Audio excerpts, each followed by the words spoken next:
Hello friends, आप सभी का स्वागत है आपके अपने यूट्यूब चैनल साल्ट इंस्टीट्यूट में। तो फ्रेंड्स, आज इस वीडियो में हम बताएंगे कि बीसीए कोर्स क्या होता है और बीसीए कोर्स करने से क्या होता है, इससे क्या लाभ है तथा ये कोर्स कहाँ से किया जाएगा और ये कोर्स कितने दिन का होता है तथा इसमें क्या क्या सिखाया जाएगा आपको। तो जो भी आपके मन में काफ़ी सवाल होंगे बीसीए को लेकर, तो इस वीडियो में आपके सभी सवालों के जवाब आज हम देंगे। तो चलिए वीडियो को स्टार्ट करते हैं, लेकिन उससे पहले यदि आपने हमारा चैनल सब्सक्राइब ना किया हो तो चैनल को ज़रूर सब्सक्राइब कर लीजिए और बेल आइकन के ऑल पर ज़रूर क्लिक कर दीजिए, ताकि जो भी वीडियो हम बना रहे हैं इस चैनल के माध्यम से आपकी नई नई जानकारी के लिए, आपके सभी सवालों के जवाब के लिए, तो आपको उसकी जानकारी तुरंत मिल जाए, इसलिए बेल आइकन के ऑल पर ज़रूर क्लिक कर दीजिए। तो चलिए आपको आगे जानकारी उपलब्ध कराते हैं। तो बीसीए का फुल फॉर्म क्या होता है? बीसीए आपने नाम सुना होगा, बीसीए। तो बीसीए का फुल फॉर्म होता है बैचलर ऑफ कंप्यूटर एप्लीकेशन। यह एक प्रकार की प्रोफेशनल डिग्री कोर्स है जो ग्रेजुएशन डिग्री होती है।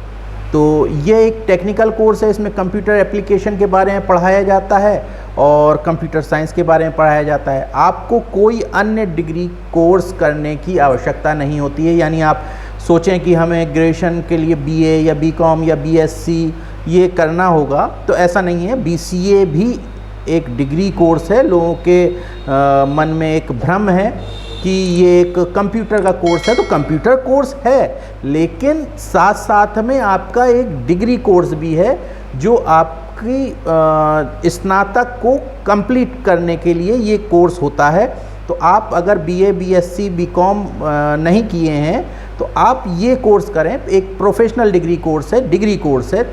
आप अगर कंप्यूटर की लाइन में जाना चाहते हैं, आप टीचिंग की लाइन में जाना चाहते हैं, आप किसी भी लाइन में जाना चाहते हैं, टेक्निकल या टीचिंग की लाइन में से, तो आप इसको कर सकते हैं। यदि उसमें स्नातक मांगा जाता है तो आपका बीसीए उसमें जो है ज़रूर एक्सेप्ट किया जाएगा, जहाँ भी वैकेंसी होगी। तो चलिए चलते हैं। बीसीए कोर्स में कंप्यूटर संबंधित सारी चीज़ों को पढ़ाया जाता है ताकि आप आगे जाकर कंप्यूटर या आईटी फील्ड में काम कर सकें। इस कोर्स को करने के बाद आपको कंप्यूटर की लगभग सारी जानकारी प्राप्त हो जाती है तथा आप कंप्यूटर के क्षेत्र में आसानी से कहीं भी कार्य कर सकते हैं। बीसीए कोर्स पूरा करने के बाद कई चीज़ों का नॉलेज आपको हो जाता है, जैसे कि सॉफ्टवेयर किस प्रकार से बनता है तथा आप एक सॉफ्टवेयर कैसे बना सकते हैं, और ये भी है कि आप बीसीए करने के बाद एक बहुत बड़े सॉफ्टवेयर इंजीनियर बन सकते हैं। तो बीसीए किस प्रकार से किया जाता है, तो चलिए ये जान लेते हैं इस वीडियो में। आप अगर कोर्स करना चाहते हैं तो इस कोर्स को करने के लिए आपको सबसे पहले 12वीं पास होना चाहिए। ये एक कम से कम मिनिमम क्वालिफ़िकेशन का क्राइटेरिया है, क्योंकि इसके बिना आप बीसीए नहीं कर सकते। जैसे आप बीए या बीकॉम या बीएससी कोई भी स्नातक डिग्री के करने जाते हैं तो आपको कम से कम 12वीं पास होना चाहिए। उसी तरीके से बीसीए करने के लिए भी आपको 12वीं पास होना चाहिए, क्योंकि इसके बिना आप बीसीए नहीं कर सकते हैं। कुछ यूनिवर्सिटीज़ में सब्जेक्ट्स के रूप में 12वीं में आप कोई बाध्यता नहीं है। आप कोई भी सब्जेक्ट से हों, यानी आप 12वीं आर्ट्स से हों, मैथ्स से हों, आप जो है बायोलॉजी से हों, कॉमर्स से हों, तो कुछ यूनिवर्सिटीज़ में कोई बाध्यता नहीं है। लेकिन कुछ यूनिवर्सिटीज़ में बाध्यता है, वो भी बाध्यता है मैथ्स की।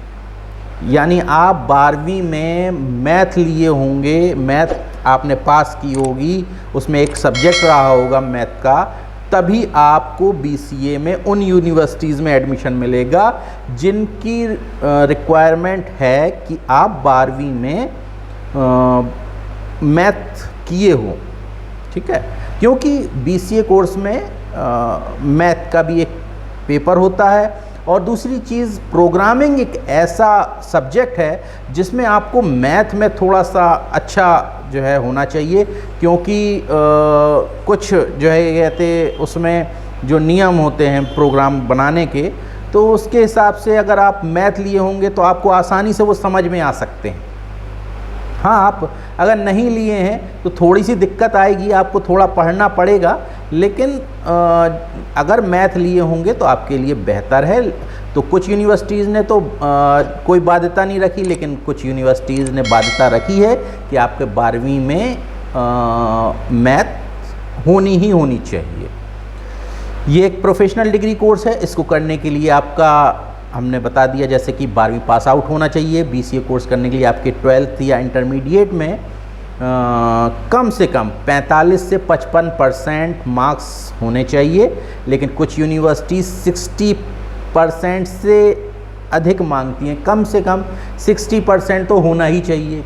जो अच्छी बड़ी यूनिवर्सिटीज़ है जिनके पास एडमिशन ज़्यादा आ रहे हैं, तो उन्होंने एक बाध्यता रखी हुई है कि आपके कम से कम 60% मार्क्स 12वीं में होने चाहिए। इसके अलावा ये कोर्स जैसे डिग्री कोर्स है तो 3 साल का होता है इसमें, लेकिन ये कोर्स सेमेस्टर वाइज होता है। तो सेमेस्टर वाइज में आपके 3 साल के हिसाब से 6 सेमेस्टर होते हैं।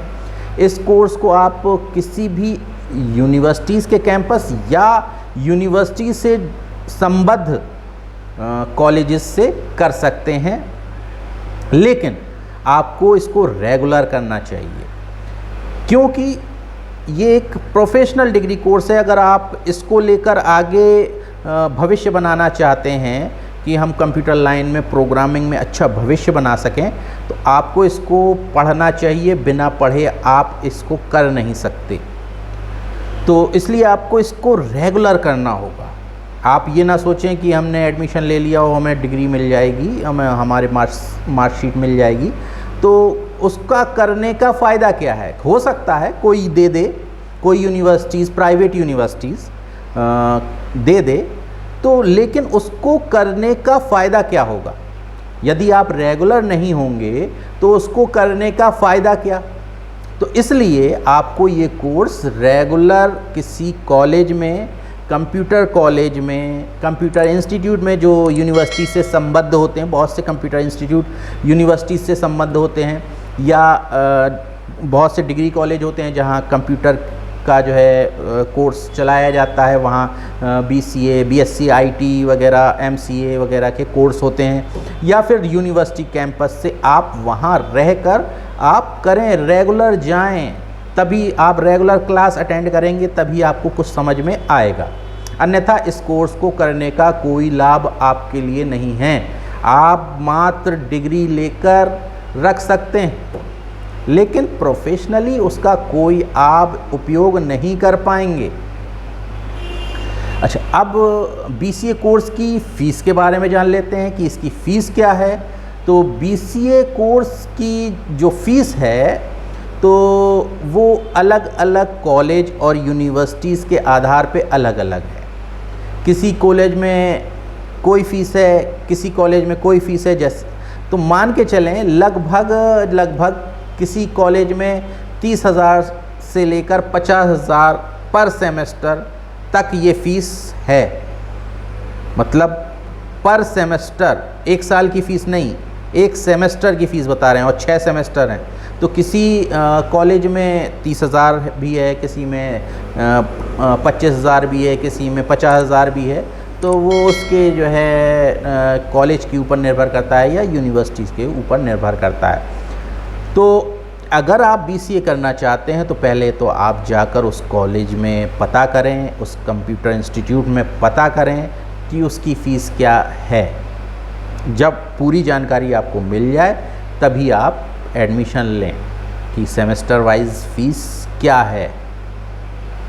ठीक है, और हर कॉलेज की अलग अलग फ़ीस है, और हो सकता है कि साल में वो घटाएं या बढ़ाएं भी। तो वो आप जब वहाँ जाएंगे तब आपको जानकारी हो जाएगी। अभी यहाँ पे हम किसी यूनिवर्सिटी या कॉलेज की फ़िक्स फ़ीस नहीं बता सकते हैं। आप मान के चलें 20-25 हज़ार से नीचे तो फ़ीस पर सेमेस्टर होगी ही नहीं। अच्छे अगर आप संस्थान से करते हैं तो।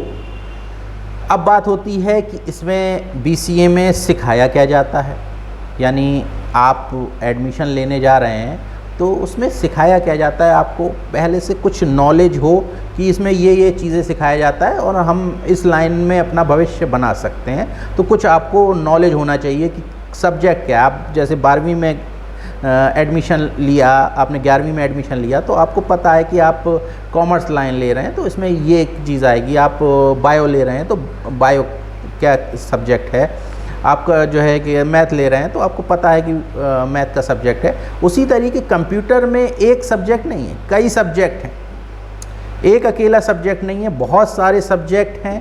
तो इसलिए आपको पता होना चाहिए कि कंप्यूटर में आप BCA में जो एडमिशन लेने जा रहे हैं उसमें क्या सिखाया जाएगा। तो हम यहाँ पे समझ लेते हैं कि क्या क्या उसमें पढ़ाया जाएगा या सिखाया जाएगा। तो जैसे कंप्यूटर की नेटवर्किंग है, कंप्यूटरों को आपस में जोड़ना है, नेटवर्किंग, ये डाटा इधर से उधर जो जाता है तो वो। वेब डिज़ाइनिंग है, वेबसाइट वगैरह जो बनती हैं वो भी सिखाया जाएगा। प्रोग्रामिंग है, यानी जो नए नए सॉफ्टवेयर बनते हैं तो उनके बारे में भी जानकारी दी जाएगी। अलग अलग सॉफ्टवेयर डेवलपमेंट वाले सॉफ्टवेयर हैं, लैंग्वेजेस जिन्हें कहते हैं, तो वो हैं, उनके बारे में आपको जानकारी दी जाएगी। जैसे जावा है, आपके विजुअल बेसिक है, बहुत से अदर सॉफ्टवेयर हैं, उनके बारे में आपको जानकारी दी जाएगी। आपको कंप्यूटर का बेसिक तो सिखाया जाएगा, इंटरनेट भी सिखाया जाएगा। तो इस कोर्स के करने के बाद आप कहीं भी किसी भी स्टेट में जॉब कर सकते हैं। इसकी सैलरी की बात करें तो इसकी सैलरी भी बहुत अच्छी मिल जाती है, लेकिन शुरुआत में हो सकता है कुछ कम मिले, क्योंकि आप सीख के तो आए हैं लेकिन आप ट्रेंड नहीं हैं। आपको ज्ञान है लेकिन पर्टिकुलर आप किसी एक टॉपिक पे ट्रेंड नहीं हैं। यानी मान के चलिए किसी कंपनी में जावा सॉफ्टवेयर पे काम होता है तो आप जावा को सीखे तो हैं लेकिन जावा में परफेक्ट नहीं है, ट्रेंड नहीं है। तो शुरुआत में हो सकता है कि आपको सैलरी कम मिले और 18 से 25 हज़ार तक आपको मिले। तो लेकिन आप प्राइवेट सेक्टर में अगर जाते हैं तो आपको 25-30 हज़ार मिल जाती है। इतना तो लगभग आज किसी भी प्राइवेट सेक्टर में अगर आप थोड़े ट्रेंड हैं, आप इंटरव्यू में उनके सवालों के जवाब दे देते हैं तो आपको 25-30 हज़ार मिल जाएगी, इतनी तो समथिंग आपको मिलेगी। तो ये थी आज की वीडियो। यदि वीडियो आपको पसंद आई हो तो आप इस वीडियो को लाइक कर दीजिए। यदि आप कोई और जानकारी चाहते हैं तो आप हमें कमेंट बॉक्स में आकर आप बता भी सकते हैं कि आप क्या नया जानना चाहते हैं। तो प्रयास किया जाएगा जल्द से जल्द आपको जो है उस टॉपिक पर जानकारी उपलब्ध कराने का प्रयास किया जाएगा। तो आप हमारा चैनल सब्सक्राइब कर लें और बेल आइकन के ऑल पर क्लिक कर दें। तब तक के लिए जय हिंद।